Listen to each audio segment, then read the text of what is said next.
دا انتظامی حکم آغا زیتا وقت ورسید بس جیغا لارا کی تیناس لارا کی یو بل ثابت پوس کی تجمعات تولینا نوزی ورطوی حضور پاک وی چه مکانکم پخپل خپل زای کی نئی بے خبری اوری دو سرا زما زایم دقو چه دا کم زای می قدم اچت کرو نوی یو خپن اوران دیوا بل می لا پسین نور اوچتا کری ما دام دا پیغمبر دا فرمان خلاف گنو چه دا روان دی نئی پسی یارا رستو کم یا دا رستو نئی پسی روان دی کم دغی کیفیت سر عبداللہ ابن مسعود رضی اللہ تعالی عنہ کی ناستو او چه کل پیغمبر علیہ السلام منبر تا برابر شو حضرت ابن مسعود اوکتا چه بار ناستے آواز ولورک تعالی ابن ام عبد ابن مسعودا اولان دی راشا مانزن بعد ورتے بچیا لارکی ولی ناستے ورتے وی جی ستاسو حکم راتا آغذای ارسل چه مکانکم دامی بیا ناروا گنل چه دا پیغمبر خبر دی ارسی او زبی بیا قدم بدلو ما دی وجن قرآن کریم فرمایل ما طرف تا گوره جی خبر وانے پوئے گئی دا سی نکنا ما وقتی دا دمرا خبر دی دا پارا اکڑا چه جواب بطور را کوئی خبر بانے پوئے گئی وما کان لمؤمن ولا مؤمنت اذا قضى الله ورسوله امرا ان يكون لهم الخيار اللہ تعالیٰ فرمائے چکلزو یا زما پیغمبر صلی اللہ علیہ وسلم یو حکم کی یو فیصلو کی یو فرمانو لے گی نبیاد اس نارینا و زناند پارا دا گنجائش و امکان نشتا چی اغا کی خپل داخل اسونا اس غلی چیر لگ دا سے کول غواری ادا سے کول غواری نا بس اللہ و ایدغا سے آمنا و صدقنا لکہ تاستا یو مثالو آن دے باب کی زنگ دے مذاہب و امامانو کی یو امام دے حضرت امام مالک رحمه اللہ دا در امامانو او دا اہل زواہرو دا غی مسلک دارے چی دا سپی خلب پدیتا دا او چی لوخ جوٹا کی نو دری زلا وزلا اتزلا مختلف مذاہب دی دا بوینزی او خاورا و پکی مخی زکا دا خلیلی را پدیتا دا حضرت امام مالک رحمت اللہ علیہ مذہب دارے چی دا سپی خلب پدیتا ندا د سپیخله پلیته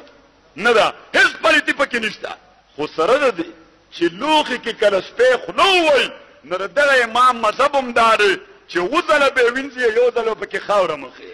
نو چا شاګرد ته تپوس وکړ وی چې یو طرف ته مذهب دا دی چې خوله یې پلیته نه ده خوله یې پلیته نه ده او بل جانب ته وایي چې اووه ځله به یې وینځي او خاوره پکې مخې نو یې بچیه چې وایم چې خوله یې پلیته نه ده نو دلیل مې دا دی چې د دې سپي چې کله ولا تعلیم ورکې د ده د خولې ښکار شریعت چې مردار یې دله راړي نو درله جایز کړی ځکه چې خوله یې پاکه ده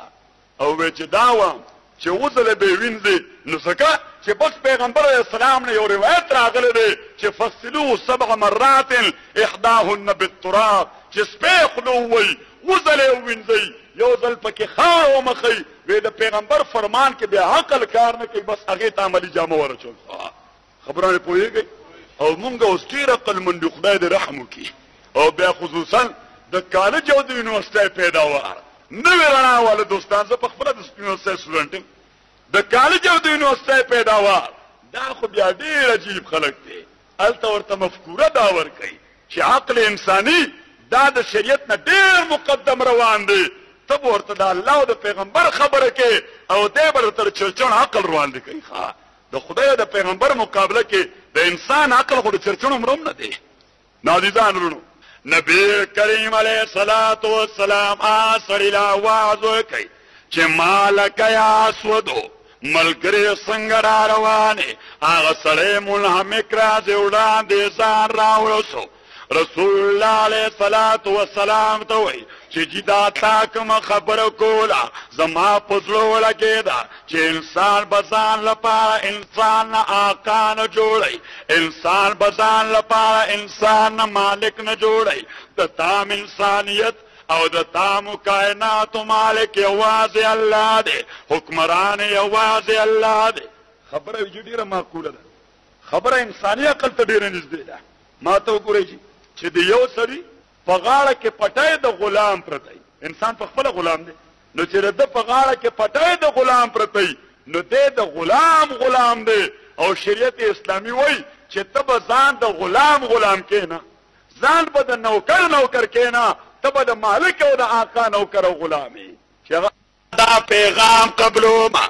د تا په دعوت باندې لبیک وایم د تا ملګرتیا شروع کوم د تا کلمه وایم د تا جماعت او پارټۍ کې شاملېږم نبی کریم علیه الصلاۃ والسلام هم پارټي جوړولا جماعت جوړو ډله جوړولا گروه جوړو خو څنګه گروه هغه انقلابي جماعت چې چا د خدای په ټوله دنیا باندې اسلام بیرغ پورته کو چا د خدای په ټوله دنیا باندې اسلام جنډه بلند کړه نبی کریم علیه السلام ورته بچیا ته د کوم ځای اول جواب ورکړي چې زه خو د حبشه او د سودان راغلم د تا په دې ښار کې د فلاني سردار سره نوکر داغه غلام یم هغه په قیمت اغستم زما پلارم داغه غلام دی زما مورم داغه غلامه ده زه هم داغه غلام یم ټول خاندان په غاړه کې داغه پټۍ پرته ده نبی کریم علیه السلام ورته بچی ستا هغه مالک خو ما ته معلوم دی جهان حرامي دی هغه خو زما ډېر شدیدترین مخالف دی هغه ځان له د خدای په ځمکه مستقل خدای جوړ شوی دی نو که ته دا ما والا خبره قبوله کړې نو هغه به د ډېرو دردوي ډېر به په تکلیف کې سیدنا حضرت عمار ابن یاسر رضی الله تعالی عنہ ته جواب ورکړي چې دا الله پیغمبره چې هغه ما دردې بدن به مې دردې او تا چې کومه خبره وکړه دا مې زړه قبوله کړې ده زلا محاله دا کلمه وایم نبی کریم علیه الصلاۃ والسلام دا غلاس راواستو خپل دست مبارک کې کېښود بیعت باندې خو پوهېږئ که نه بیعت باندې پوهېږئ تاسو سبزر صاحب نه بیعت کړی دی که نه د هغوی په لاس کې ملا ایښودی دی دا یو مسلسله سلسله نبی کریم علیه الصلاۃ والسلام پورې رسېدلې ده او بیا مولانا صاحبزاده محمد صدیق صاحب دامت برکاتهم یو جانب ته که د یو مجاهد خانقاه سجاده نشین او پیر او مرشد دی نو بل جانب ته خاندانی اعتبار سره حسیني سعاداتو کې دی او د حضرت سید آدم بنوري رحمه الله په اولاد کې دی حضرت سید آدم بنوري رحمه الله د شیخ احمد سرهندی مجددی فاروقی داغه خلیفه اجل او خلیفه اعظم دی او ما ته وګورئ چې داغوی پیری او موریدی داغوی ارشاد او استرشاد هغه فقط وظایف نو فقط اوراد نو فقط خانقاه کې ناسته نه وه ما تاسو ته ووایي چې د دې خانقاه تاریخ د جهاد دی دا سلسله جهاد والا ده خواجه احمد فاروقی سرهندی حضرت مجدد الفسانی په نامه باندې چې دنیا پیژني دا هغه سړی دی چې دی د اکبر دور کې داغه د دجل تلبیس او داغه د فریب او شیطانت خلاف لومبی را پاسېدو او ورته وی اکبره ستا دا عقیده د الحاد او د تزندق ده چې ته کلمه بدلې د وحدت ادیان په نامه چې نن نه بعد بوی چې لا اله الا الله اکبر خلیفۃ الله وینا قیامت پورې یو کلمه ده لا اله الا الله دا سینه تیز لا اله الا الله لا اله الا الله عزیزان او دی هغې نه بعد چې کله جهانگیر هم په دا مسلک د روانېدو اراده وکړه نو حضرت خواجه سرهندی رحمه الله د هغه مقابلې ته راووته د بابر بادشاه د هغه سترګو کې سترګې واچولې او د ګوالیار د قلعې دیوالونه نن هم د خواجه سرهندی رحمه الله د جهاد او د قربانۍ ګواه دي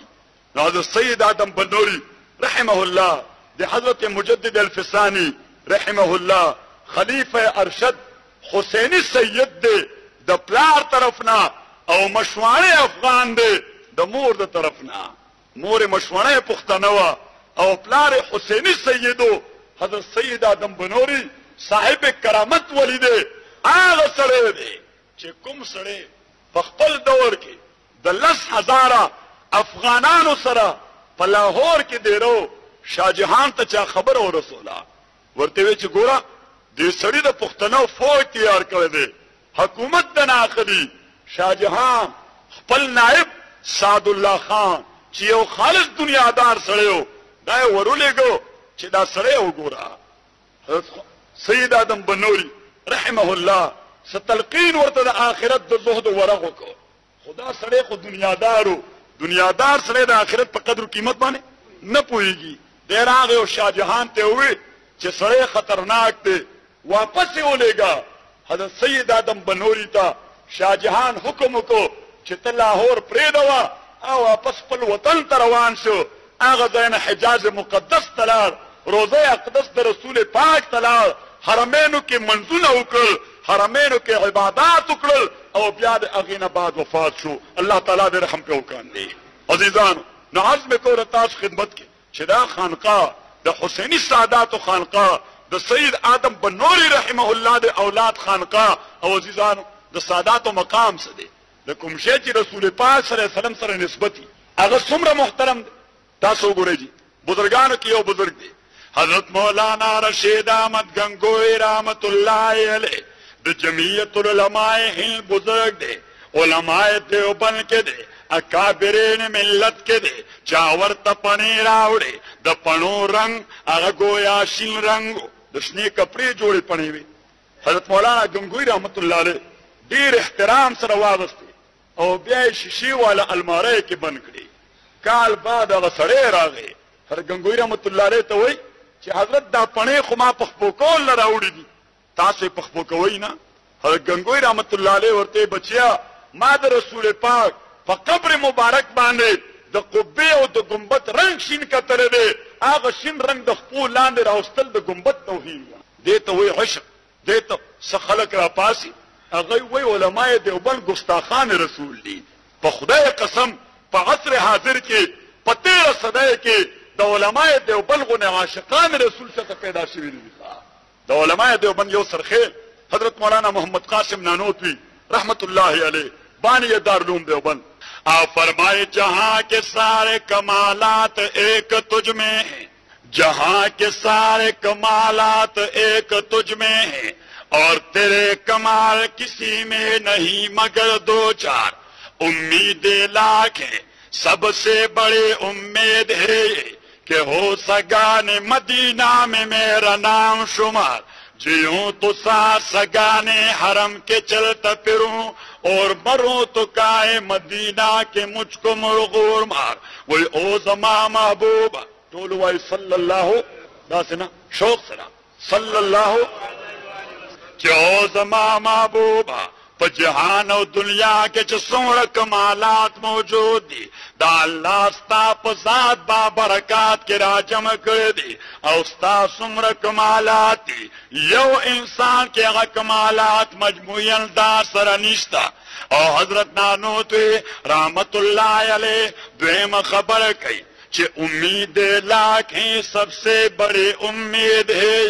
انسان چې ژوندې بلا امیدونه چې یو لوی بلډینګ به جوړوم یو غټ موټر به اخلم یو لوی جاګیر به پیدا کوم یو عظیم تجارت به جوړوم یو لوی عہده به پیدا کوم دا او دا کار به کوم دا تقاضی وي که نه اوس دار انسان بلا امیدونه حضرت نانوتوی رحمت اللہ علیہ فرمائی چې انسانی امیدونه خو پلکونو دي خو زما د ټولو امیدونو سردار او مشر امید دا دی کہ کائے مجھ کو مدینہ کے مرغور مار چې زما غوښې د مدینې منورې مارغان او ماران او چینجي وخوري ځکه چې هغه ستا د کلي دي ستا مرغان ستا د کلي دي ستا ماران ستا د کلي دي ستا پیشوګان ستا د کلي دي زه خپلې غوښې په هغې خرول ځان دپاره خوشبختي او سعادت ګڼم او ورپسې دریم شعر وایي چې جیوں تو ساتھ سگانے حرم کے چلتا پھروں جیوں تو ساتھ سگانے حرم کے چلتا پھروں اور مروں تو کائے مدینہ کے مجھ کو مرغور مار زما تقاضا دادا چې ژوندی یم نو چې ستا د ښار سپو پیشوګانو سره ملګرتیا نصیب شي او چې مړ شم چې زما غوښې ستا د وطن د سپو پیشوګانو خوراک شي نو کم سړی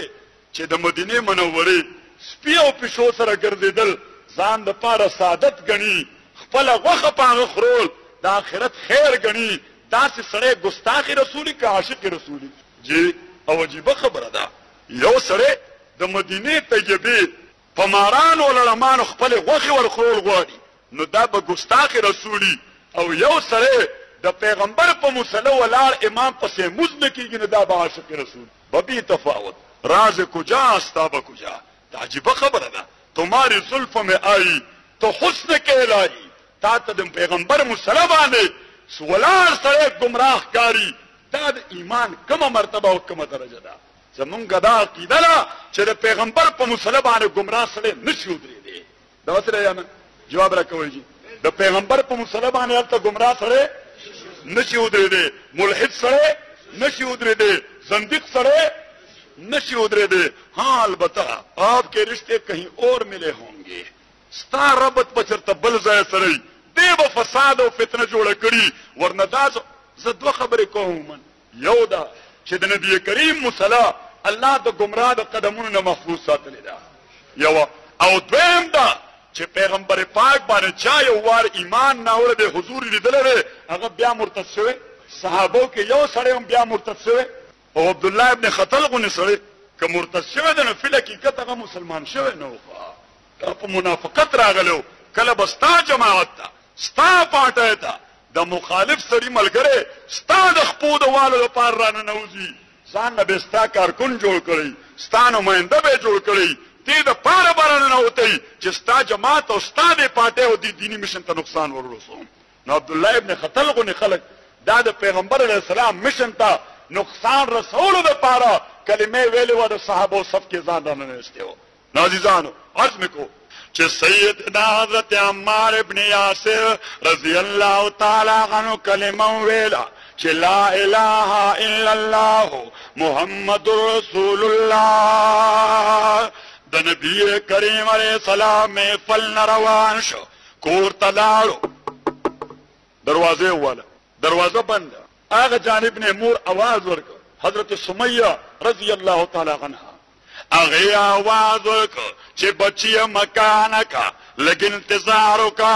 زه غسل کې مصروف هم چې فارغ شو بیا دروازه در کلاو کم چې کله دروازه کلاو کړه حضرت عمار رضی الله تعالی عنہ نوته د مور نظر پریوت تندی باندې ورته بچی ته خو نن د معمول نه زیات خوشاله ښکاری او د تور تندی کې یو روخانه رڼا ښکاری ایمان راوړو سره د مسلمان تندی کې یو رڼا پیدا شي سیماهم فی وجوههم من اثر السجود او جی دا د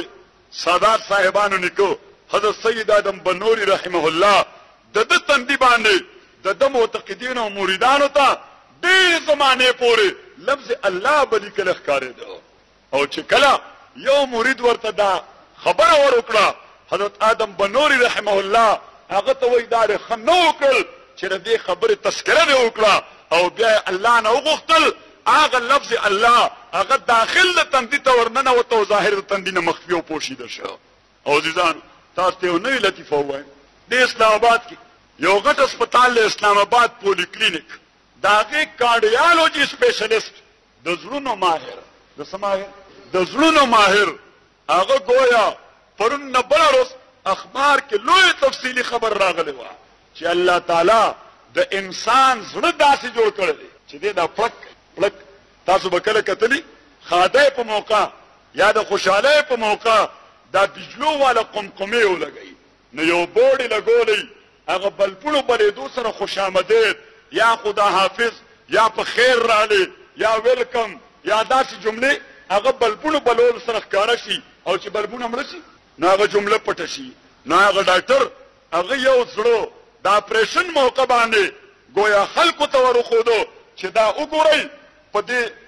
محتب حصه باندې چې دې کله دا پړک وای دا زړه پړک وای نو دې کې دا رګونه په داسې انداز الله فټ کړی دي چې هغه پړک سره لفظ الله ښکاره شي او چې کله زړه راغون شي لفظ الله پټ شي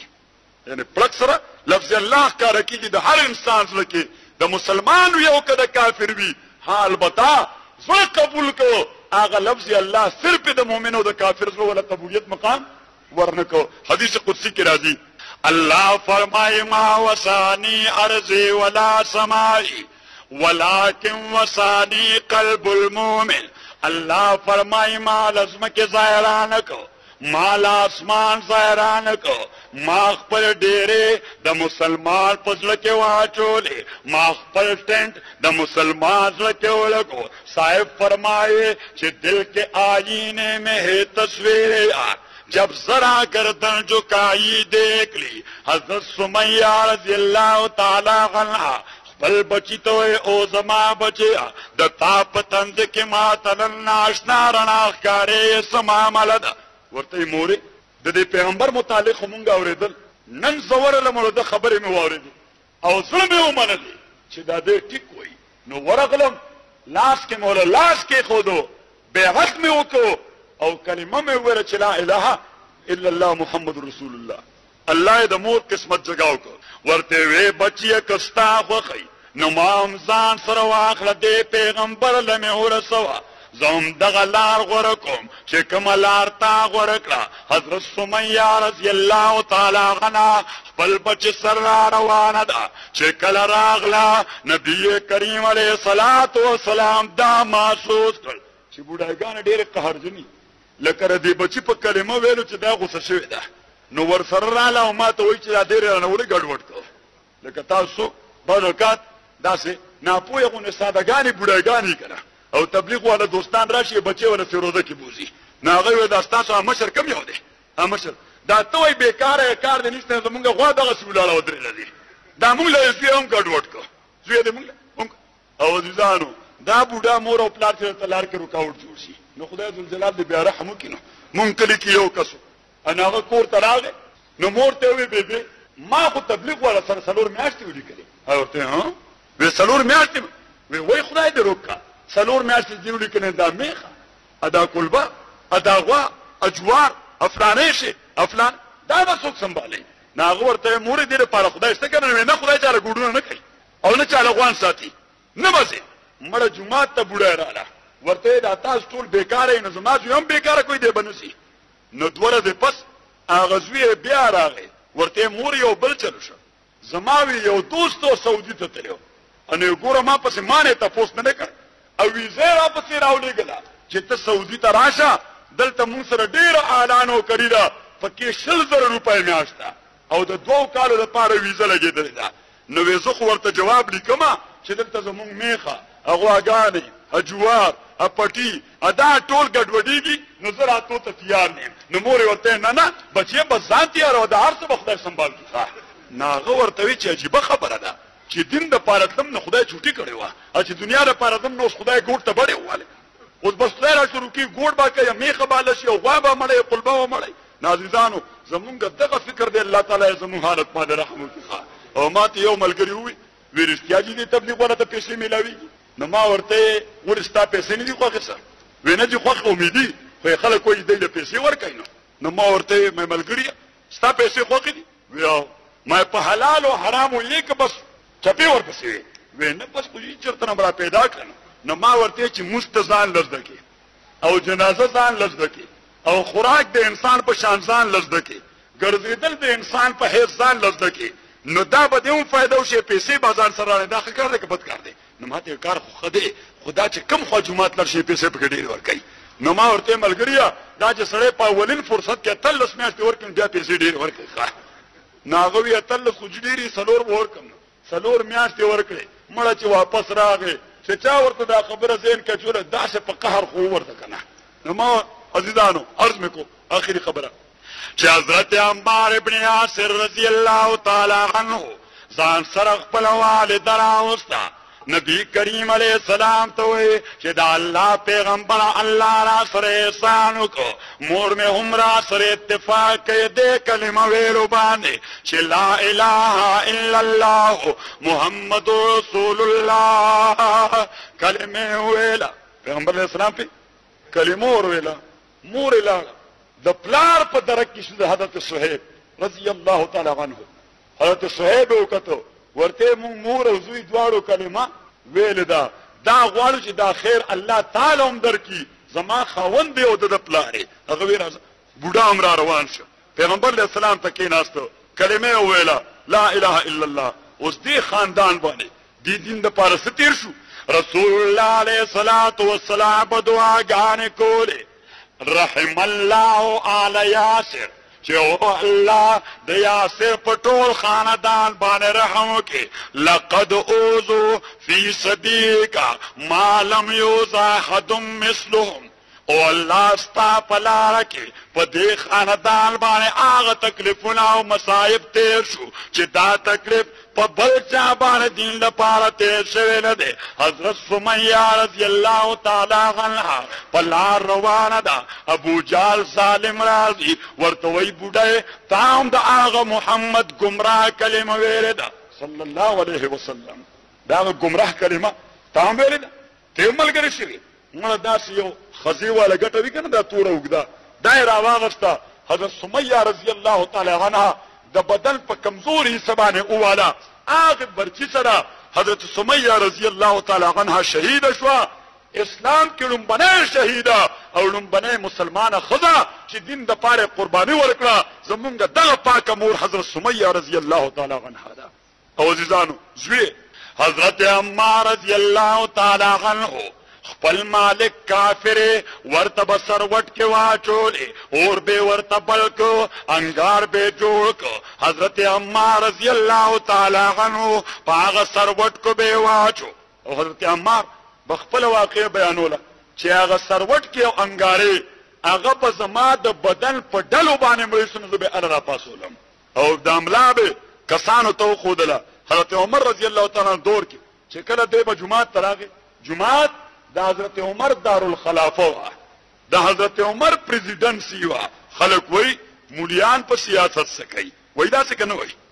جواب راکوئ که نه؟ وایي داسې که نه وایي؟ دا څوک وایي چې د چا په ذهن کې فرنګي جراثیم اچولي دي چې څوک دا نه غواړي چې د خدای په ځمکه د خدای نظام راشي. کنې مونږ وایو چې سیاست دا بنیادي طور د جومات نه وتی دی، جومات د دې لومبنۍ تربیتګاه ده. ځکه سیاست دې ته وایي چې د عوامو د مرضۍ نه بغیر به حکومت د چا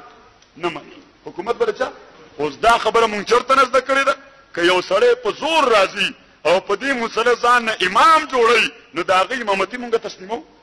وایي جواب راکوئ جي. نو شریعت دی جماعت کې مال تربیت راکو چې که په مسله باندې جابر او غاصب امام نه مني نو په حکومت کرسۍ باندې به جابر او غاصب حکمران هم نه مني. دا تعلیم مونږ چېرته نه واغسته؟ جماعت نه. او که حکم امام ستا په رای او په مرضۍ راشي ټول قوم په متفق شي، خو چې هغه کله راشي نو د خپل مرضۍ قانون په تا نافظ کوي چې تر اوسه به تاسو مونځ په اودس کو، اوس به بې اودسه کوو. تر اوسه به تاسو قبلې ته کو، اوس به زه نورخاته ته کوم. تر اوسه به تاسو د ماسپښین مونځ زوال نه پس کو، اوس به زه ټکنه غرمه باندې کوم. تر اوسه به تاسو رکعت کې یو رکوع دوه سجدې کولې، اوس به یو سجده او دوه رکوعګانې کوم. نو بیا دا قوم چې دا امام منتخب کړی دی په اتفاق کې راوستی دی، دی د هغه منلو ته تیار دی؟ ورپسې ودرېږي؟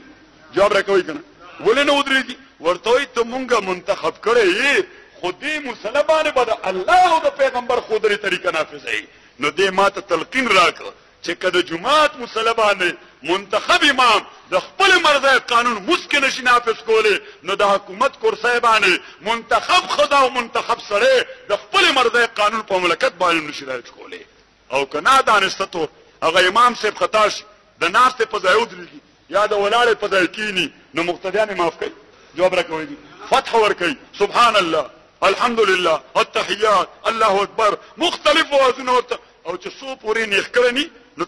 نو دې مسلې مونږ ته تلقین ناکړو چې حکمران باندې به نګراني کوي چې کوم ځای دی نادانسته غلطي کوي فوراً بوله فتح ورکوي او برملا به چغه وباسي. جمعیت العلماء اسلام په دې اساس دغه د امامتۍ تقاضي او د امامتۍ ذمہدارۍ په مملکت والا سیاست کې گویا هغه مخ په وړاندې کوي. او د دوی دستو بازو تنظیم د دې نوجوانانو تنظیم جمعیت طلبه اسلام چې فکري کار کوي الله تعالی د هغه نوجوانانو په ځوانو کې خیر او برکت واچوي. ځکه عزیزان دې کالج او یونیورسټۍ ته چې نوجوانان لاړ شي هلته داسې فکر ورکړي چې ګمراهي کړي، او چې کوم کس جمعیت طلبه اسلام سره وابسته شي هغه د کالج او د یونیورسټۍ په ګنده ماحول کې د رسول پاک خبره کوي، د الله خبره کوي، د شاه ولی الله خبره کوي، د عبید الله سندي خبره کوي، د هډې مولا صاحب خبره کوي، د حاجي صاحب ترنګزی خبره کوي، د حاجي محمد امین خبره کوي. دا د جمعیت علماء اسلام او د جمعیت طلبه اسلام تحریک دی. عزیزانو حضرت عمار ابن یاسر رضی الله تعالی عنہ حضرت عمر دربار ته براغه، دربار شو جمعات، دا جمعات فوجي چونې هم دغه جمعات دفتر هم دا صدارتي محل هم دا وزیر اعظم هاوس مو، دا سرکټ هاوس مو، دا د سفارتکارو د استوګنې ځای مو، یعنی هر حکومتي کار په دغه نبی کریم علیه السلام جماعت کېده. حضرت عمر رضی الله تعالی چې کله حضرت عمار براغه ورته پاسېدو وی جاء سیدنا، دا زمون سردار دی او ځکه سردار دی چې دین د پاره د قربانۍ دا د تامو خلکو نه ډېرې زیاتې دي. او بیا به ورته وروړیا لږ دې خلکو ته خپله شاوخه. نو د حضرت عمار رضی الله تعالی عنه په بدن کې دوه ګوتې ځای داسې نه و چې هغې کې سروټ کې سوړه نه وه جوړه کړې، ګوته پکې نه ننوته. او نبي کریم علیه السلام یو موقع باندې په لار را روان دی. اخري خبره حضرت عمار په دې سروټ کو انګارو باندې پروت دی. نبي کریم علیه السلام باندې د هغه د غوښې بوی ولګېد. حضور پاک صلی الله علیه وسلم د سترګو نه اوښې روانه شو او سر باندې دا صدر مبارک واچو او سترګې پټې کړې او یو ناره یې ولګوله چې یا نارو کونی بردم و سلاما علی عمار ابن یاسر کما کنت علی ابراہیم. او اورا عمارم دا اللہ دا پارا پتا پروتے، ابراہیمم اللہ دا پارا تا تدر پریوتے ہو پاغ گلزار شے عمار بانم گلزار شا. نوزت عمار فرمائی چې د پیغمبر علیہ السلام د دې خبرې نه بعد زه به په اور واچولم خو ما ته به د اور احساس نه کېده، هغه اور به زه سوځولم نه. دې وجې هغه صاحب فرمایي چې د نمرود آتشخانه ورته ګلزار شوه، د نمرود آتشخانه ورته ګلزار شوه چې کردار د سلو نه و په خلیل کې او کلیم نه دی چې بشي د نیل نه پورې او د فرعون موزي بزي پرو د نیل کې. نو عزیزانو ستاسو وړاندې د قرآن کریم آیت مې ویلو چې ومن یشاقق الرسول من بعد ما تبین له الهدى چې کله حق واضح شو بیا د پیغمبر مقابله مخالفت کو د صحابه د لارې نه علاوه بل لار دی واسطه. الله فرمای نو ولله ما تولا، زه به دم د ګمراهۍ دې لارې ته وسپارم ونصله جهنم، جهنم ته به دې ورسوم وساعت مسیره، دا ډېره ناکاره لار ده. عزیزانو د ذاتي اصلاح دپاره تاسو ټولو مسلمانانو ته زه اپیل کوم چې د ذات اصلاح غواړئ نو تبلیغي جماعت سره وخت لګوئ. دا زمونږ د اکابرو طرف نه مونږ ته تلقین او وصیت دی چې تبلیغي جماعت سره ذاتي اصلاح لپاره وخت لګوئ. او د نظام تبدیلي چې غواړئ نو جمعیت العلماء اسلام چې د علماء دیوبند جماعت دی، د حضرت مفتی محمود جماعت دی، د حسین احمد مدني جماعت دی، د حاجی صاحب ترمزی جماعت دی، د حضرت شیخ الهند جماعت دی، د عبید الله سندھی جماعت دی، د شاه عبدالعزیز جماعت دی، د حضرت شاه ولی الله جماعت دی، د مجدد الفسانی جماعت دی، د انبیاء جماعت دی. ځکه فکر یې هغه دی کوم فکر چې دنیا کې انبیاء علیهم الصلاة والتسلیمات خورو نو تاسو به د دوی ملاتړ کوئ. دا خبره خو ستاسو ما سره وعده ده که نه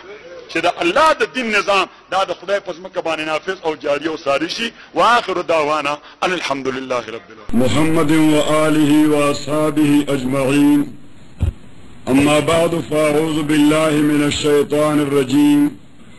بسم الله الرحمن الرحيم. يا أيها الذين آمنوا اصبروا وصابروا ورابطوا واتقوا الله لعلكم تفلحون. وقال تعالى في مقام آخر وعد الله الذين آمنوا منكم وعملوا الصالحات ليستخلفنهم في الأرض كما استخلف الذين من قبلهم وليمكنن لهم دينهم الذي ارتضى لهم وليبدلنهم من بعد خوفهم أمنا يعبدونني لا يشركون بي شيئا. وقال رسول الله صلى الله عليه وسلم آمركم بخمس أمرني بها الله عز وجل: السمع والطاعة ولزوم الجماعة والهجرة إلى الله ورسوله والجهاد في سبيل الله. وقال أيضا صلى الله عليه وسلم إن السلطان والإسلام توأمان، فالإسلام أس والسلطان حارس، وما لا أس له يهدم وما لا حارس له يزيع. صدق الله وصدق رسوله النبي الكريم ونحن على ذلك لمن الشاهدين والشاكرين والحمد لله رب العالمين. جناب صدر محترم قابل احترام حضرات علماء کرام اور دې مجلس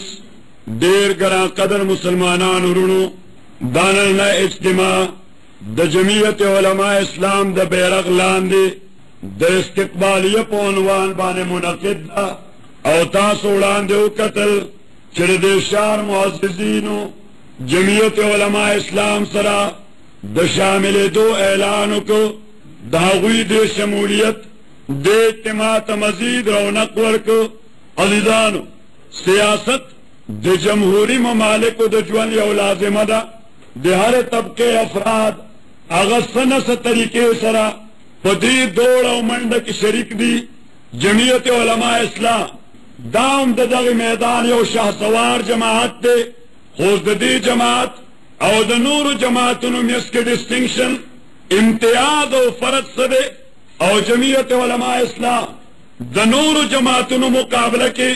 مونږ ورته ترجیح او فوقیت ولې ورکړی دی؟ عزیزانو، انسان د خپل فطرت په حواله متمدن دی. د دې لفظ تقاضا باهمي انس او جوړ دی، او دغه جوړ چې د ګڼو کسانو منځ کې پیدا شي هغې باندې بیا د جماعت اطلاق کېږي. او دغه جماعت چې ځان له یو نصب العین او هدف متعین کړي چې زه دې هدف ته رسېدل غواړم، بیا دغه جماعت ته نظریاتي جماعت ویل شي. او نبی کریم صلی الله علیه وسلم فرمایل ید الله علی الجماعه، دی الله تعالی تایید دا جماعت سره شامل دی. او وی فرمایل علیکم بالجماعت والاطاعه، تاسو باندې لازم ده چې ځان جماعت سره وتړئ، او جماعتي ژوند کې دا لازمه ده چې د جماعت اطاعت وکړئ، د جماعت خبره ومنئ. اگر چې کله به جماعتي خبره ستا د ذاتي رای خلاف وي، خو چې کله ته د هغه جماعت ورکر جوړې، د هغه جماعت رکن و منبر جوړې، بیا ستا ایماني وظیفه دا ده چې هغې فیصله باندې به آمنا و صدقنا وایې. عزیزانو ورونو، ذهن کې خو مې خبره ډېره اوږده ده او دا غواړم چې تاسو دوستانو ته خبره په دماغو کې واچوم او بیا مو دا ډیوټي ولګوم چې فلیبلغ الشاهد منکم الغایب. دا ما والا خبره دا به دې کور چار دیوارۍ پورې محصور نه، دا به دې پورې محدود نه، دا به ایکسټنډ کې، دا به نورو دوستانو ته رسې، ورنه قیامت په ورځ د الله په نسبت مسئول او ذمہ دار چې دا کومه خبره تا ته کړې وه تا نورو څومره مسلمانانو ته ورسوله. اوس عزیزانو، جماعت څومره اهم شی دی او جماعت جوړیږي څنګه؟ د الله تعالی هر پیغمبر علیه الصلوات والتسلیمات چې کله هم دنیا ته راغلی دی د دعوت په اساس هغه ملګري پیدا کړي دي، او هغه ملګرو له بیا هغه د جماعت او د پارټۍ شکل ورکړی دی، او د هغه جماعت په جدوجہد هغه ریاست او حکومت تشکیل کړی دی، او د هغه ریاست او حکومت په اساس د پوره عالم انسانیت د هغوی د فلاح دپاره تګوده وکړی دی. عزیزانو ورونو، اوس دعوت څه شی دی؟ نو دعوت معنا بلنه، خو څه دپاره بلنه؟ ډوډۍ طرف ته دعوت ورکول، چای طرف ته دعوت ورکول، نیکۍ طرف ته دعوت ورکول، بدۍ طرف ته خلق بلل. اوس د دې بللو هغه نفسي اصولو کې څه فرق نشته، البته کوم شی طرف ته چې دعوت ورکېږي هغې کې وي فرق. لہذا هر د هغې جماعت یا هر د هغې فرد هغه سیملر قسم اصول خپلوي، هغه مشابه قسم اصول خپلوي. په هغه دعوت کې هغه دا ځان ثابتول غواړي چې زه دا بلنه تا ته حد درجې اخلاص سره درکوم، او دغه کوم شی ته چې در رابلم دا ځان دپاره بهتر ګڼم، تا هم دې بهترۍ کې ځان سره شاملول غواړم. او د هغه دعوتدار کې هغه حتی الوسه دا کوشش کوي چې ما دا خبره په مدلل او مبرهن انداز سره د آرګومنټس او د دلایلو رڼا کې د دې ملګري په ذهن کې ورواچولې. او عزیزانو، چې دا دعوت بیا کله دین طرف ته دعوت وي نو دې سره یو بل شی شریک شي، او هغه شی ته وایي درد دل، هغه شی ته وایي طلب، هغه شی ته وایي خیرخواهي. پیغمبر علیہ السلام فرمائی الدین النصیحہ، دین دا اول نا آخر پورے فرام A to Z د الف نه یا پورې دا د خیر خواهی نوم دی. قالوا لمن یا رسول الله، چا دپاره خیر خواهی؟ پیغمبر علیہ السلام جواب ورکوي لله ولرسوله ولعامة المسلمین، دی الله خیر خواهی. اوس دا وتا یو محتاج بنده الله دپاره څه خیر لټولی شي؟ زه وتا یو محتاج بنده پیغمبر اسلام دپاره څه خیر لټولی شو؟ حضرات محدثین فرمائی لله الله دپاره خیر خواهی معنا یې دا ده، حاصل یې دا دی چې د الله د حاکمیت، د الله د مقدرت، د الله د سپرمیسی، د خدای د سورنټي، د الله تعالی د حاکمیت اعلی تصور خلقو ته روشناس کول چې ګلابه د عقیدې خبره دا ده چې حکمران یوازې الله دی، سوای د الله نه د بل چا د حکمرانۍ تصور. یو سړی که د کرسۍ په ناسته تا باندې ځان حکمران جوړوي، یو سړی د دولت په بلبوتې تا دپاره ځان حاکم ګڼي، یو سړی د جاګیر په اساس تا باندې ځان حاکم جوړول غواړي، یا یو سړی د دیني علم په بنا ځان نه مذهبي ټیکهدار جوړول غواړي او تا باندې مسلط کېدل غواړي. سوره الفاتحه چې ما وتا بار بار د ورځې څو کرتې مانځه کې وایو، هغې د دې دواړو تصوراتو خاتمه وکړه. وی فرمایل الحمدلله رب العالمین، لومبی توصیف او لومبی ذکر د الله په لفظ الله چې مشتق د الوهیت نه. معنا یې دا ده چې شریعت اسلامي دا د برهمنزم د هغې تصور پکې نشته چې زه به تاله سرټیفیکیټ درکوم، ته به جنت ته ځې، او که بامبړ او برهمن تاله سرټیفیکیټ درنه کړ بیا ستا جنت سره تعلق نشته. زه ملا یم، زه به دین والا خدمت کوم، ته دوکاندار یې، ستا د دین خدمت سره تعلق نشته. زه ملا یم، پټکۍ مې واله دی، زه به دین والا کار کوم، ته زمیندار یې، ستا به دین سره دا جوړ نه وي. شریعت اسلامي د لفظ الله تصور سره، فاتحې دې لومبي لفظ سره د برهمنزم تصور او کانسپټ ختم کو، دا یې ټوټلي ابالش کو. او دویمه خبره رب العالمین چې شریعت اسلامي د امپیریالیزم، د امریت، د ډیکټیټرشپ د دې قطعاً تصور ختم کو چې ګلابه اسلام کې د شهنشاهیت تصور نشته، اسلام کې د امریت تصور نشته، اسلام کې د ډیکټیټرشپ تصور نشته، اسلام کې د امپیریالیزم تصور نشته. ځکه واحد امپایر او واحد امپرر، واحد سپریم، واحد ساورن، واحد حکمران، دا صرف ذات الله بزرگ او برتر دی. جمعیت علماء اسلام په دې اساس عمده تصور د مسلمان خبر باندې پوهیږي خو ګورځان پوهوي ان شاء الله. ځکه عزیزان عالم وایي دی ته چې خبر زده کی. اوس ما ته بلس مسلې یادې، زه د لسو مسلو عالم. مولانا عبدالمجید ندیم صاحب ته 1,00,000 مسلې یادې دي، دی د 1,00,000 مسلو عالم دی. مولانا زاهد صاحب ته 1,00,000 یادې دي، دی د 1,00,000 عالم دی. او تا ته 2 یادې دي، ته د 2 مسلو عالم دی. او هر عالم ذمہ داری دا ده چې دا کومه زده کړې کړې ده. حضور پاک فرمایي بلغوا عني ولو آیا، ما طرف نه برسې یو مسله دې ولري، تا دې یو زده کړي دا یو برسې، دا ستا وظیفه ده، دا د ټول امت اجماعي او اجتماعي وظیفه ده. نو خبره باندې به ځان پوهوئ ان شاء الله. زه دا غواړم چې ستا ذهن کې دا خبره ځای ونیسي. عقیده دا ده چې حکمران به یوازې څوک وي؟ الله. حاکم او مقتدر به یوازې څوک وي؟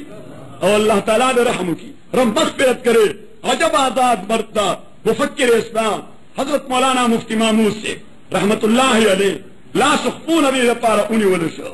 په باندې ټرک ورخې جوړ شو، په باندې قاتلانه حملې وشوې، په باندې اتهامات او الزامات لګېدل. لیکن هغه وویل چې میں نے رب العالمین کے ذات پہ قسم کاری ہے، ما حلف کړی چې دا تصور به عموم آئین کې به درجوم چې حاکم اعلی به یوازې الله وي، مقتدر اعلی دا به یوازې الله وي. د حضرت مفتی محمود کردار دی چې وضاحت سره نن د تا په آئین کې لیکلي دي چې all kinds of supremacy and sovereignty go to Allah Almighty. اوس د دې یوې جملې لیکلو لپاره مفتی محمود د څومره ژرندو نه سر وته مولانا غلام غوث داروي د څومره مصائبو نه راتیر شو عزیزا دا یو طویل داستان دے تشکیل و تدوین فن میں حفیظ کا جو حصہ ہے یہ نصف صدی کا قصہ ہے 2-4 برس کی بات نہیں ہے یو طویل داستان دے دا 2 منٹو خبر نہ دا دانا یو ساده جمله وا دا اولی کړی شوه د دې شاته یو لوی طویل تحریک او یو لوی تاریخ د قربانو ولاړ دی عزیزانو آئین کې اولی کړی شو چې حکمران به یوازې الله وي او کله چې موږ د آئین خبره کوو بیا خلک وایي دا مولیان د اسلام نه زیات د آئین داعیان دي د موږ ورته ملګریا په دغه اسلام لا ما سره حکمران متفق نه دی سیاسی جماعتونه متفق نه دي او په دې آئین را سره سیکولر پارټیز هم اتفاق کړی دی اوس عزیزا ته چې کوم ځای خبره خپله سټرس کې خپله خبره ویل ثابتې خپله خبره د ټولو غاړې ته ورتوکې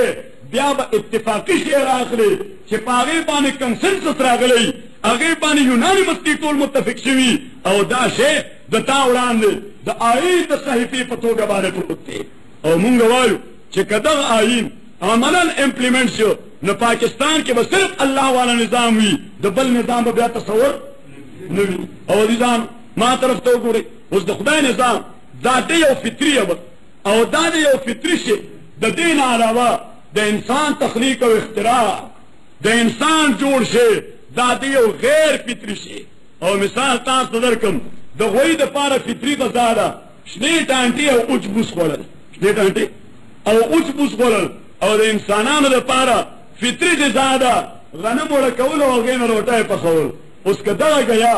دا دې راوړه او انسانانو ته یې واچوله چې ته دا شنې ټانټې وژویه یو میاشت پې دا ټانټې وخوروه ده ته به کرانیک بیماري لګي ځکه چې ده خپله فطري غذا پرېښوده غیر فطري شروع کړې ده د سپي دپاره فطري غذا ده غوښه خوراک اوس دغه غوښه د سپي په ځای باندې غوړي ته ور وخوروه هغه ته به کرانیک ډیزیز او ناقابل علاج بیماري لاحق کېږي نو لکه څنګه چې په مشاهده او محسوس امر کې د فطري خوراک په ځای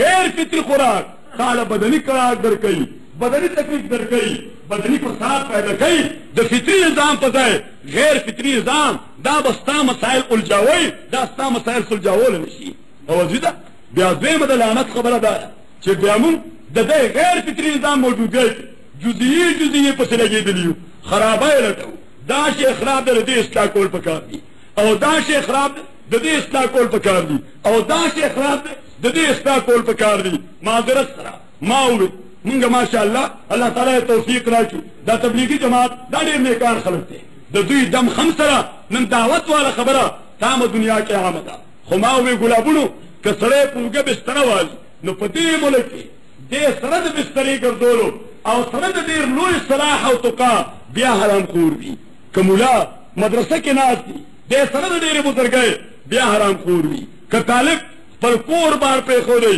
سره دې دومره لوی قربانۍ دې بیا حرام خور وي که دوکاندار ډېر احتیاط سره خپل ټول کوي سره دې بیا حرام خور وي اوس ته به وایې چې دا څنګه ځکه عزیزه ستا د ملک مالیاتي نظام د الف نه یې پورې د سود په لعنت باندې ککړ دی او کوم مالیاتي نظام چې د سود لعنت باندې ککړ وي د هغې شایبه د هغې بوی د هغې ریبا د متقیانو مال ته هم رسېدلي او د خدای پیغمبرو فرمایل چې ربا دومره لوی لعنت دی چې د دې بوی هم په کوم مال لګېدلی حرمت یې پکې پیدا کړی نو ما وویل باید چې څو پورې نظام او فاونټین د دې بهتري دي شوي دا ټوټلي یې باله شوي ني نو جزیه یو شاخ رانیول د هغې اصلاح کول دا خرابي ده دا خرابي ده څنګه داغ داغ شد پنبه کجا نه هم اوس په ځای د دې چې دغه سپریټو والا مالک ځای په ځای په زخم لګې یکایک ورته معدې ته ورډوز انټي بیاټک ورننه باسه چې دا ټول زخمونه چې دا سپټیک شوي دي چې اټومیټیک ریټیک شي دا عزیزه جمعیت علماء اسلام جدوجہد کوي دې دپاره چې دغه نظام والا فاونټین دغه نظام والا سرچشمه دغه نظام والا منبع دا تبدیله کی چې دا ټول خباثتونه ختم شي عزیزان اوس جمعیت علماء اسلام ما تاسو ته جماعتونه بلا دي څه دوستان په مونږ لګیا دي هغه یې نعره لګوي مونږ چې د غریبانانو لپاره جدوجہد کوو خو ما وی میر کیا ساده ہے بیمار ہوئے جس کے سبب اسی عطار کے لوڑے سے دوا لیتے ہیں عجیبه خبره ده چې دا د غریب خبره څوک کوي د لاس او شونډې دا به چېرته د غریب په وینو سرې خو بني دا خو به هغه درنده سرمایهدار نه چې لکه د خامار په سرمایه پروت دی دا خو به هغه جابر جاګیردار نه چې په میلیونو د هغه په جاګیر کې گویا بسونه او ټرینونه چلیږي او د هغه په څنګ کې د هغه غریب هاریان هغه په خوب په یبله په سر توړ په بدن پر بڼ او په خېټه باندې اوږې تږي ګرځي حضرت مفتي محمود رحمت الله علیه وفرمایل چې که کوم اسلام د عمر دور کې د سپینو ګنه برداشت کوي هغه د انسان دا توهین او تحقیر څنګه کولی شي او دا توهین او تحقیر څنګه برداشت کولی شي نن خلک مونږ ته وایي مونږ وایي معاشي فلسفه وړاندې کوو مونږ وایي خرې ته ګوره او په سارا شپې ته ګوره خرې ته ګوره او په سارا شپې ته ګوره انسان ته ګوره او د هغه اکونامیکل فلاسفي ته ګوره د هغه معاشي فلسفې ته ګوره د بهترین معاش خبره دا شریعت اسلامي کړې ده چا کړې ده جی شریعت اسلامی کړی دا الله کړی دا الله پیغمبر کړی دا ځکه عزیزه ستا پروردګار چې د تا خالق دی د تا د تقاضو نه ډېر واقف دی او ستا تقاضې به څنګه پوره کېږي په دې فنکشن کې هغه ډېر ماهر دی لکه تاسو ته مثال درکړم دا ما وړاندې دا شی پروت دی ټیپ ریکارډر اوس دا ټیپ ریکارډر چې کومې کارخانې یې جوړ کړی او دی کله په خپل بیگ کې بند لومبی چې دې ملګري دا د دوکان نه اخیسته نو ورسره یو دومره بوکلیټ یا پمفلټ یا لیفلټ هغه ورسره موجود و هغه پمفلټ او لیفلټ هغه د دې ټیپ ریکارډر د دې دستورو د دې آیینو د دې د فنکشنینګ طریقه وه چې دی به چلی څنګه دا مایک والا تار به له دې ځای کې ورمنډي دا بجلی والا تار به دې ځای کې ورمنډي دا فلانی بټن به ریکارډینګ وخت کې کته کړي د غږولو وخت کې به دا فلانی کته کړي ریورس دپاره به دا فلانی پرس کړي د فارورډ دپاره به دا فلانی پرس کړي اوس عزیزه که ته دغه لیفلټ او دغه بوکلیټ یکایک اګنور کړي بالایتا کې کېدی دې چجې ته ورغورځې او د ځانه څه خپل فکر ور جوړ کړي چې دا مایک والا تار دا دغلته د بجلی ډېر پلک جوړ کوم د بجلی دا تار دا دې مایک پورې ورتړم او ورننه باسې مې نه صرف دا چې دا ټیپ ریکارډر به خپل فنکشنینګ نه کوي بلکې د دې مایک به دې هم بیړه غرکه کړي او د ټیپ ریکارډر به دې هم بیړه غرکه کړي ټول به بلاست شوی سوځېدلی وی چې کله ټیکنیشن له یوسي هغه وایي تا پې ډایرکټ کرنټ را پرېښودی خدای دې ورکړه نو اوس عزیزه دغه ورکوټه غوندې چې به مشکل یو نیم فوټ داسې پلن دی او یو فوټ په کته باندې پلن دی دغه د یو نیم فوټ ضرب یو فوټ مربع سټیټ او مربع ریاست د دې دپاره که هغه رالېږلی بوکلیټ او لیفلټ د هغې مخالفت وشي نو د ده بیړه غر کېږي د دې دومره لوی کائناتي نظام دپاره د خدای رالېږلی بوکلیټ او لیفلټ او پمفلټ او د خدای رالېږلی نظام چې کله تا بالایتا کېښودی دی عزیزه د کائناتو نظام کې به دنګاني فساد بني بدامني بني حقوق به نه پامالیږي خون خرابه بني د انسانیت تحقیر به نه کېږي د انسانیت جنازه به نه وځي یقینا به وځي نو عزیزانو زمونږ عقیده دا ده چې حکمران یوازې څوک دی الله دی خو د بدقسمتۍ انګریز په دې ملک کې یو نیم سل کاله پاتې شو هغه په یو شی محنت وکړو ځکه هغه 1857 کې کتلي هغه چې کله 1607 کې لومبی راغی او صورت شهر کې لومبنۍ تجارتي کوټه یې واغسته ایسٹ انډیا کمپنۍ او د زمانې لوی مبلغ حضرت الامام ولی الله الدهلوي رحمه الله د اسلام سیاسي او معاشي نظام د خپلو تعلیماتو رڼا کې مسلم امت ور یادو هغه ته دا خطره وه چې که دا سبق تازه خواهی داشتن گرداغ های سینه را گاهه گاهه باشخان این قصه پارینه را که دا پارینه تعلیمات دا مولیان دی خلکو ته بیا ور په یادی نو بیا زما د قدم ټکاولو دپاره ځای نشته بیا زه دې ځای پاتې کېدی لہذا هغوی توجه وکړه یو پوینټ ته موږ به په جمع باندې کوو دلته کې دې جومات کې دې دپاره عرض مې کوله تاسو خدمت کې چې اوس دا د عقیدې مسله ده چې حکمران یوازې الله حاکم یوازې الله اوس ګلابونو هغه انګریزان یو نیم سل کاله محنت دا وکړو چې د دین سیاست سره تعلق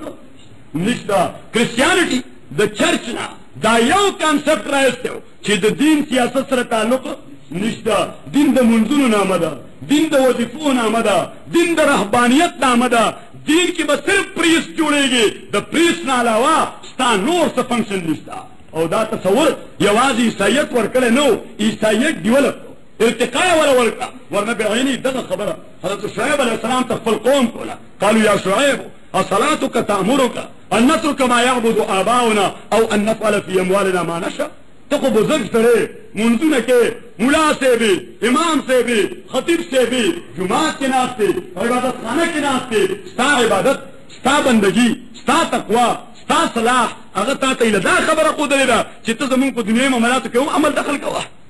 ته زمونږ دنیاي معاملات هغه هم چېړه حضرت شعیب علیه السلام ورته وویل چې د پروردګار طرف نه زه مکلف په دې یم چې د خدای رالیږلی شریعت دا د ستا د ژوند په هره شعبه کې عملي کړم عزیزانو اوس دا د عقیدې خبره ده چې حکمران یوازې څوک دی الله خو انګریز دلته فلسفه کې کامیاب شه چې دین او سیاست سره یو بل جدا جدا کړل لہذا مولا سره مولانا عبدالمجید ندیم سے کدے میدان سیاست کے سوکو گوری واقعی بہت اچھے مبلغ ہیں لیکن بھائی یہ سیاست کے میدان میں کچھ بس فوری تو ناپسندے گئے دھاروش بلکہ جماعت کے خوکل تاسو وہ ووٹ کے طریق مسجد میں سیاسی باتیں کرنا مسجد کی بس سیاسی خبریں نہ کہ اور صدا وائم کہ جماعت کے سوائے سیاسی خبریں نہ بڑا خبر کون ناروا دکھا جماعت کے بس صرف سیاسی خبر ہے بغیر سیاسی خبریں نہ دین دین حیثیت سے پاتے نہ دے رسول اللہ علیہ السلام جن اول آخر پورے والا سراپا سیاست تھے حضور ذکر فرمائے الدین السیاسہ دین سیاست پہ دے اور نبی کریم فرمائے کانت بنو اسرائیل تسوسهم الانبیاء كلما حلق نبی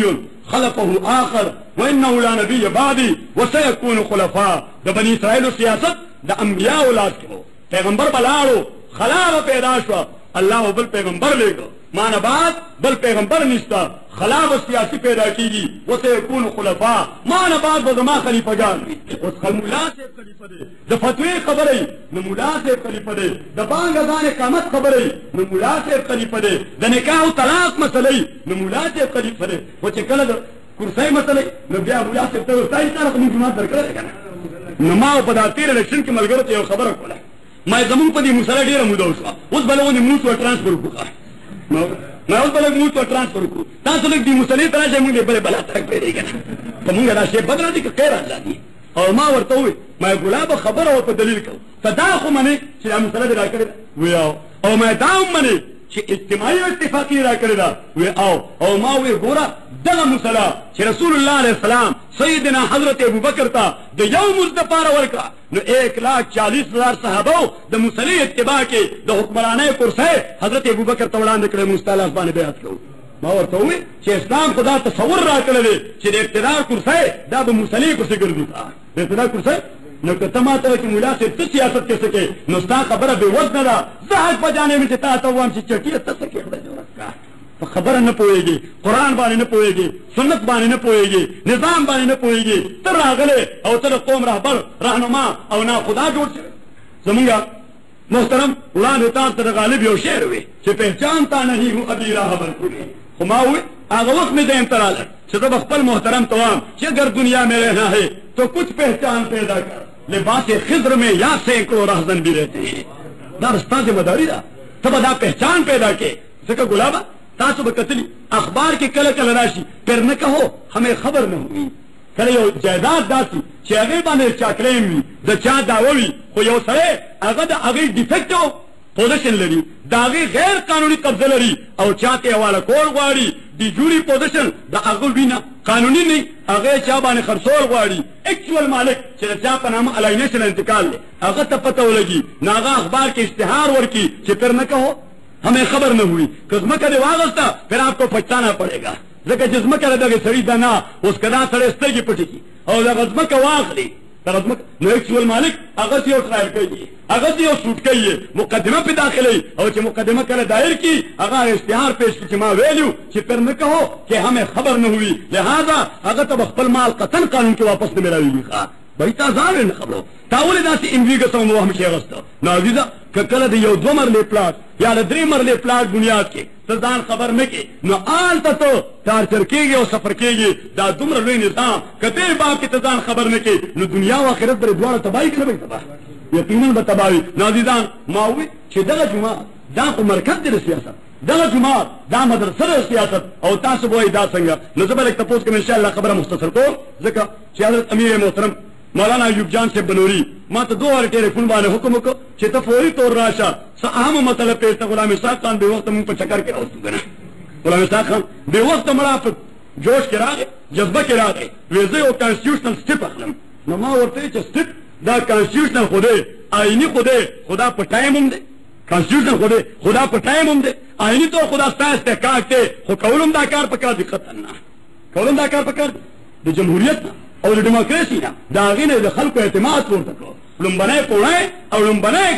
خخته ضیاءالحق صاحب کې خدا ډیموکراسي بدنامه کړه او دویم بلډینګ دا ورپسې غلام اسحاق خان خبره ورته وکړه خو چې مونږ کله دا خبره وکړو نو دا اوس پولیټیکل تاش غواړي دا اوس پولیټیکل اپروچ غواړي زمونږ بعضې ملک یاره وایي د دې مریانو بېنظیري سره سمدردي شته داسې وایي که وایي د دې مولانا فضلرحمان صاحب او د ده ملګرو بېنظیري سره همدردي شته زه وایم ملګري که خبره د دین په اساس وي خو صرف جمعیت علما اسلام دا دعوه کولی شي چې کله په اسمبلی د بېنظیري د اعتماد د اوټ خبر راغله چې کله وزیر اعظم کېدا صرف جمعیت علما اسلام کړي ټوله پوزیشن ناست خو د جمعیت علما اسلام خاتون منبره ښځه منبره صاحبه چې برقه پوش به راتله د خواتینو نمایندګي کوله هغه فورن پاڅېده وایي دا ملک نظریاتي دی نظریاتي مملکت کې ښه د سربراه حکومت جوړېدی شي که نه شي جوړېدی لومبی دا خبره ډسکس کوي دې باندې ډسکشن وکوي د هغې نه پس بیا د اعتماد ووټ ته واخلي خو سپیکر صاحب هغه د آئین نه مجبورو د اسمبلی د رولز ریګولیشن نه مجبورو هغه ورته وویل کوئی تحریک استحقاق نه ته کښېنه مړه هغه خفه شوه خپل څادر یې ځان سره راواغېستو او بهر په منډه باندې راووته چې بس به احتجاج کوم چې نظریاتي مملکت کې غیر نظریاتي حرکت ولې کېږي دا اوس بله خبره ده چې زمونږ خلاف د امریکې په ایما یو لابي لګېدلې ده د چا په ایما ځکه زمونږ ریګولیټر خو هلته دی که نه زمونږ ریګولیټر فوجونه ولیږو که ونه لیږو چا ته به ګورو د حرم ګورو که د امریکې انډیکیټر ته د امریکې انډیکیټر ته به ګورو بیا به فوج ورلیږو چې غندنه وکړو که ونه کړو ګورو به چې هلته نه سره دې عمل راځي هلته نه ریاکشن څه دی ځکه مونږ خو بس هغه لکه د توتیانو هغه یاد سبق پرې به وایو او توتیانو یو سړي وکتل چې چا ورته دام ایښی دی باغ کې راځي په هغه نل کښېني او پې باندې زانګي او پایه ورته وغورځېږي او پکې ونیولی شي هغه وایي چې دا توتیانو خبرې زده کولی شي یو جمله ورته زده کوم چې د دې ګرفتارۍ نه خلاص شي نو هغه ورته وایي چې هم باغ کې نل پر نه بیٹھیں گے اور اگر بیٹھیں گے تو پر پڑا کر اڑ جائیں گے نه به کښېنو او که کښېناستو نو ټالی به نه کوو ځکه پایي ورو ورو راسستېږي او مونږ ته پرېوځي ومونیسي مړه توتیانو ټوله دا وظیفه یاده کړه بله اوس دی راغی په انشاءالله نن به یو توتي نه کوي لسل بیان خطو او دا غنخطو حالت کې هم دا جمله وي چې باغ کې نل پر نه بیٹھیں گے اور بیٹھیں گے تو پر پڑا کر اڑ جائیں گے اوس عزیزه توتیق د خبرې په مفهوم ځان نه پوهېږي چې دا خبرې مفهوم سره مونږ هم د خبرې په نتیجه کانسیکوینسز نه ګورو خو باید هلته نه ډکټیشن ناغی هله په دغه لاین ور روان شه او عزیزانو د جمعیت علما اسلام پالیسي دا نان الاین پالیسي ده دا هغه پالیسي ده چې په دې کې پاکستان د ځان له مستقل اټانومس او خودمختاري دی د چا دستګر نه د چا د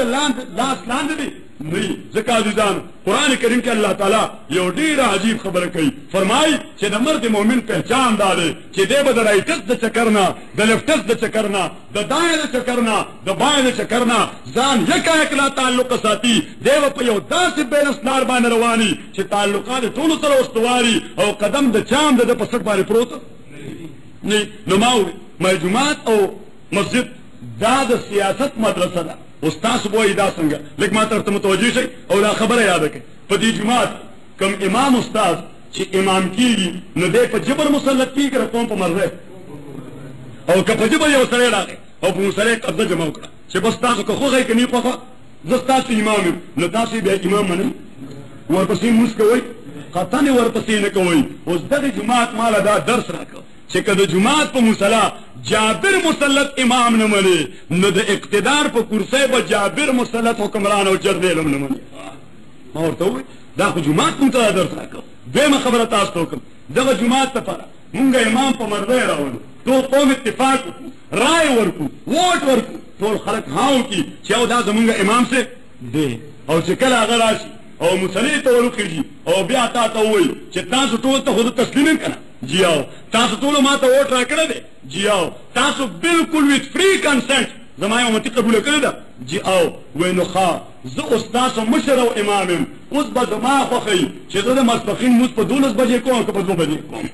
او زما مرضي به وي چې په اودسې کوم او که په بې اودسۍ کوم او زما خوښه به وي چې یو رکوع په رکعت کوم او که 2 رکوعګانې کوم او زما خوښه به وي چې قیام لومبی کوم او که قاعده لومبی کوم نو که یو امام چې چې ستا په ووټ راغلی دی په اتفاق راغلی دی تا منتخب کړی دی خو د خپلې مرضۍ قانون مانځه کې تا باندې مسلطوي ته د هغه امام منلو ته تیار یې نیت ورپسې تړې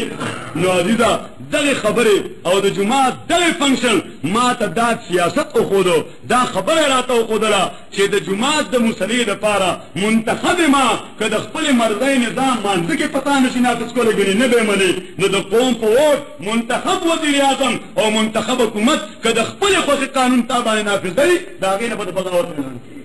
خبره باندې پوه شوې او درېیمه خبره مونږ ته کله څوک وایي بای ستاسو د ملیانو هېچا سره روغه رانغله حضرت مولانا مفتي محمود صاحب ټول وایي رحمه الله ځکه هغه د ملت مسلمه محسن دی حضرت مفتی محمود رحمت الله علیه یو ځل اخبار جہاں والا انٹرویو کے لیے تپوس کہ حضرت ایوب کے خلاف آپ نے تاریخ چلائی بیک میں شامل رہے یا کے ساتھ آپ کی تنی رہی بھٹو کے خلاف تاریخ چلائی اب ضیاء الحق کے خلاف بھی آپ تحریک منظم کر رہے ہیں آپ کا اقتدار میں آنے کا کچھ امکان ہے حضرت مفتی سے رحمۃ اللہ علیہ اور تدیر عجیب جواب اور کو بیٹا تب آپ نے پوچھنا چاہیے تھا اگر میری جدوجہد صرف اصول اقتدار کے لیے ہوتی اگر میں اقتدار میں نہیں آ سکتا تو کسی بدتینت کو بھی اس کرسی پر آرام سے نہیں بیٹھنے دوں گا زما ذمہ داری خود دغه ده چې زه خپل رسم خود رسم کنه رسم هغه کس چې هغه د الله د رضا خلاف د قوم د رضا خلاف د خپل مرضۍ نظام مونږ باندې مسلطوي د هغه خلاف به جدوجہد کوو او تاسو وکتل چې بلا خلکو سره چې کله هغه یې پوزیشن کې زمونږ ورسره جوړي چې کله اقتدار ته راشي بیا مونږ ورته سیسه پلای وي دیوار شکل کې نیک پلې ولاړو مونږ ورته وایو ملګریا پرون هغه قوت د دغه لعنتي نظام ریګولیټر چلوي د هغه مقابله مو کوله نن د هغه په ځای ته ناست دی نو مونږ تا کره څه واده کړی چې ګینې ستا بل ته بدل و مونږ تا کره څه کوی نه کړی ستا بل ته بدل و هغه سره مو جنګ و په ذاتي طرف ګڼی نه د لعنتي نظام د فنکشنینګ د وجې او تا سره مو جنګي د دغه لعنتي نظام د فنکشنینګ د وجې دغه وجه چې 11 کاله د ضیاء الحق سره مقابله کې ایم آر ډي کې مونږ او پی پی پي یو ځای خو چې کله پی پی پي ګورنمنټ کې راغی نو دا اپوزیشن کې چې ډېر ځای وړاندې کوي یہ اپوزیشن والے بھی ہمیں معلوم ہے دا مونږ ته پته ده او د جلیل جان ته ډېره پته ده چې دا اپوزیشن والا دوی څه کوي جمعیت علماء اسلام په هره خبره د پیپلز پارټۍ د حکومت مقابله کې ایغ نیغ ولاړو کله یې ورسره په اصولو باندې کمپرومایز او سودابازي نه کوله او دغه وجه ده چې تاسو وکتل چې عدم اعتماد تحریک کې بنظیر صاحب کله پاتې نو درې خبرې وکړې وایي چې ولی خان صاحب خو ما نه په دې خبرې چې دی مې د صوبې ګورنر نه کړ تاسو اورېدلي نواب زره صاحب په دې خبرې چې دی مې صدر نه کړ خو چې کله د قائد محترم ذکر راغی وی مولانا فضل الرحمان په دې باندې خبره چې مونږ شریعت رانوسته دا ورپسې هغه دویمه خبره هغه خو د موچي دروازې جذباتي خبره وه چې دی اوس راډیو دی اوس راغله هغې ته انګا بنګا وایي سنجیده خبره جدا وي او جذباتي خبره جدا وي عزیزانو بهر تقدیر عرض مې ستاسو خدمت کې دا کو چې دا سیاست مونږ چېرته نه زده کړی دی جماعت نه مو زده کړی دی چې که دغه حکمران په خطا هم چېرته په خطا روان شي نادانسته طور په خطا روان شي نو جومات مونږ ته وښودل چې ستا امام مولانا زاهد صاحب په مانځه کې د ناستې په ځای ودرېږي او یا د ولاړې په ځای کینی نو تاسو یې معاف کوئ نه څوک ورته وایي التحیات څوک ورته وایي الله اکبر څوک ورته وایي سبحان الله ما دا چاپېره چغي امیر ورکوي ملا یې ورکوي اقامت ځای کې ولاړ یې ورکوي په دویم صف کې ولاړ ټول یو او چې څو پورې هغه امام پر عراق نه راوځي تر هغې پورې غلی کېږي نو جومات مونږ ته دا درس راکړ چې که په مانځه کې ولاړ امام استاد په نادانسته غلطۍ باندې ته نماز کې قبله وله برابرې نو د اقتدار په کرسۍ ناست حکمران دی به هم نماز کې دله به قبله برابرې چې دی کوم ځای خطا کوي هغه ځای به ولټکې حضرت عمر رضی الله تعالی عنه وفرمایل کسانو ته بس اخیر خبره انشاءالله کوم وی فرمایل چې او خلکو لو امرکم بما امرني به الله ورسوله که زه تاسو ته خبره کوم چې کومه الله او د الله پیغمبر ویلې ده څه به یې ستاسو رد عمل ټول ورته فبالراس والعین په سر سترګو باندې خبره منو حضرت عمر وی ولا وجدتو که زه کوږ شم انحراف مې وکړو ډیویشن مې وکړو ډیویټ شم بیا به ستاسو سره رد عمل یو سړی پاڅېدو هوا کې داسې خپلې تورې له یو لهر ورکړو وی نقوم اعوجاجک بحد سیوفنا ته به کږېږي ولې مونږ سره پاره یو چې ته کوم ځای کږېږي دا تورې مونږ تېرې کړي دي لپاره چې دې باندې مونږ کوږ ځای نه غواړو حضرت عمر رضی الله تعالی عنہ منبر نه رامنډه وواله هغه سړی ونیسو په شونډې ښکل کړو الحمدلله الذي جعل في رعیة عمر من يقوم اعوجاجه بحد سیوفهم او الله ستا حمد او تعریف ستایش دی چې تا د عمر رعیت کې داسې جاندار خلک پیدا کړي دي چې هغوی د عمر کوږوالی هم د تورو په تېره طرف باندې نه غولی شي عزیزانو عرض نکو استاد خدمت کې چې جمعیت علماء اسلام اوس ممتاز ولري ځکه دا تصور ورکوي د الله له حکم باندې د چا تصور او په دې اساس دا تحریک د انبیاء او د تحریک تسلسل دی زمونږ دعوه ده چې زمونږ دا تحریک د انبیاء او د تحریک تسلسل دی یعنی دا بیانیه هغه دعوت دی چې کوم انبیاء ورکړو علیهم الصلوات والتسلیمات عزیزانو اوس جمعیت علماء اسلام تاریخ څه دی نو دا خبره لګیا یاد کړئ به ان شاء الله حضرت مولانا عبدالمجید ندیم صاحب اختتامی خبرې کوي او هغوی به دعا هم کوي عزیزانو جمعیت علماء اسلام د علماء حق قیادت کی دې باندې ځان پوه کړئ بیا به ان شاء الله خطا کېږي جمعیت علماء اسلام د علماء حق قیادت کی د مسلمانانو دینی سیاسی رهنما جماعت دی شپږ خبرې شوه جمعیت علماء اسلام د علماء حق قیادت کی د مسلمانانو دینی سیاسی رهنما جماعت دی اوس علماء حق څوک دي دا هغه خلک دي چې په یو نیریشن کې په یو روایتي زنجیر د عمل په میدان کې همیشه د جبر استبداد سترګو کې سترګې اچولې دي د قرآن و سنت د علومو امیل پاتې شوي دي د نبي کریم علیه الصلاة والسلام نه موروثي اخیستی علم په نیریشن چین او په روایتي زنجیر باندې حاصل کړی دی او بیا یې کله د قرآن و سنت په اساس باندې خپلو ذاتي مفاداتو ته ترجیح ورکړي او دغه آینه که تاسو راوالی او دا معیار وړاندې کوي نو برصغیر کې ولی الله قافله برصغیر کې د حضرت مجدد الفسانی قافله برصغیر کې د حضرت شاه عبدالعزیز قافله برصغیر کې د حضرت نانوتوی قافله برصغیر کې د حضرت شیخ الهند قافله برصغیر کې د حضرت مدنی قافله د امام آزاد قافله د امام سندھی قافله د حضرت مفتی محمود قافله د شیخ التفسیر حضرت لاہوری قافله د مولانا غلام غوث هزاروی قافله دا الف نه یې پورې په دغه شی باندې تطبیق کیږي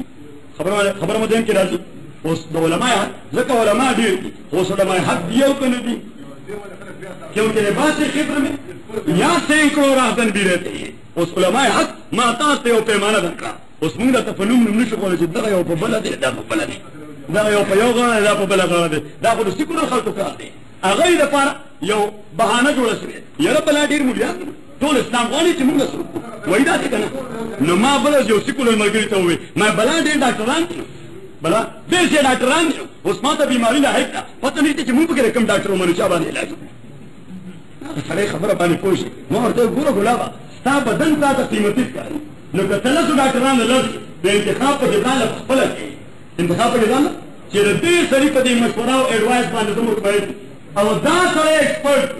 دا صحیح معنو کې ډاکټر بللی شي زه د خپل علاج دپاره د انتخاب کوم ما 15 فوټه بدل دا خو درته محترم ښکاري نو ان ته یې چاته ونه وي چې د لسو ډاکټرانو زما په علاج کې اختلاف دی لهذا زه سره د علاج وکړم کله به یو سړي دا د حماقت مظاهره نه کوي چې بایو هومیوپیتک والا راته وایي چې دا خوږې خوږې ګولۍ کړه او یوناني والا راته وایي چې دا جړی بوټي یې شوه او دا جوشاندیز کا او ډاکټر راته وایي چې د دې دپاره اپریشن وکړه چونکې د دې مختلفو نور ډاکټرانو او طبیبانو زما په علاج کې اختلاف دی لهذا زه سره د علاج والا خبره کوم نه دا څه حماقت به څوک نه هغه د ځان لپاره انتخاب کوي د اپریشن وکړي یاره دا جړی بوټي والا دوايي وکړي یاره دا خوږې خوږې ګولۍ وکړي ولې انتخاب کولی شي ځکه یې کولی شي بلا جدک چې دا خپل ځان ورته محترم دی اوس دین خو داسې ګیا ګوتره غوندې شوی دی ګیا دینه کې د سړي لمن خلاصه شي مخه خبره ده چې بهانه ورته میلاو شي لمن خلاصه شي نو دا ډېر خوازي ده ما تا ته وویل چې دا زمونږ جنګ طبقاتي جنګ نه دی د دې وجې ما ملګرو ته وویل چې د جمعیت علماء اسلام په ټکټ یوازې علما د نه راځي دا عام مسلمان رو چې په مخ باندې ګیره نشته په مخ باندې دا د جمعیت علماء اسلام نماینده ولري ځکه زیده د دې ګیرې له به خلک ووټ نه ورکوي هغه نظام له به خلک ووټ ورکوي چې دی د کوم نظام خبره کوي ناظرانو جمعیت علماء او که کله دا مونږ طبقاتي جنګ جوړ کړو چې د مولیانو پارټي او د امیانو پارټي او د جمعیت علماء خلک دا تعریف کوي د مولیانو پارټي نو ورته لکه د مولیانو پارټي ده که مولیان د پکوش باندې کم دي او امیان پکې ډېر دي صحیح ده یو شیخ الحدیث مولانا عبدالحق هغه مولا و یو 300 مولیانو په دې ټوله حلقه کې نور وو خو د هغه چې اتیا زره وټونه اخیستل دا ټول مولیان دا ټول مولیان نو ما ورته ویل دا د مسلمانانو پارټي د مولیانو پارټي نه ده البته مولیان مشران دي بس لکه څنګه چې جومات دا جومات یادېږي د مولانا زاهد صاحب په نامه خو دا جومات بس د مولیانو جومات که تاسو د مولانا زاهد صاحب پسې ټول ولاړ کوټ پینټ والا هم ولاړ چای والا هم ولاړ چا چې ګیره برېځواله والي هغه هم ولاړ هله چا چې اوږده ګیرې پټکې والي هغه هم ورپسې ولاړ بس جمعیت علماء اسلام دغسې د مسجد جمع ده دغه رنګې د مسجد جماعت دی چې لکه څنګه هلته دا مولوي صاحب دا د امام دی تاسو عامة الناس مقتدیان دي جمعیت علماء اسلام کې علما مشران دي او تاسو عامة الناس د دې جماعت ممبران دي نو جمعیت علماء اسلام د علماء حق کی عادت کی د مسلمانانو او مسلمان چاته وي چې یو منټ وړاندې هغه لا اله الا الله محمد رسول الله زمونږ ملګری بازي هغه لږ د تنگ نظرۍ مظاهره وکړي او هغه وایي چې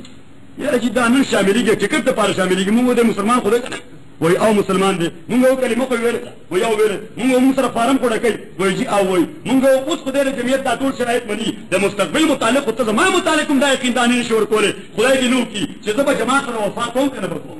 ناظرانو جمعیت علماء اسلام به عوامي په دې جوړېږي چې عامة الناس په دې کې شامل شي نو د علماء حق کی عادت کې د مسلمانانو دینی اوس دین وایي څه ته نو ښه تعبیر یې کړی دی امام انقلاب حضرت سندي رحمت الله علیه چې دا هغه جامع نظام دی چې ستا ذاتي ژوند اجتماعي ژوند حکومتي ژوند معاشي ژوند سیاسي ژوند دې ټولو دپاره درته لار ښیي دې ته دین ویلی شي او دا صرف اسلام کېدی شي او دویم سیاست نو سیاست د څه شی حضرت امام شهید شاه اسماعیل شهید رحمه الله فرمایي هو اصلاح المعاش والمفاد دا هغه نظام خپلول دي چې دنیوي ژوند ورسره هم بهتر شي او اخروي ژوند ورسره هم بهتر شي دې ته ویلی شي سیاست جمعیت علماء اسلام د دې سیاست علمبردار دی او څلورمه خبره چې دا رهنما دی د رهنما معنا لار ښودونکې نن به تا ته وایي چې په دې لار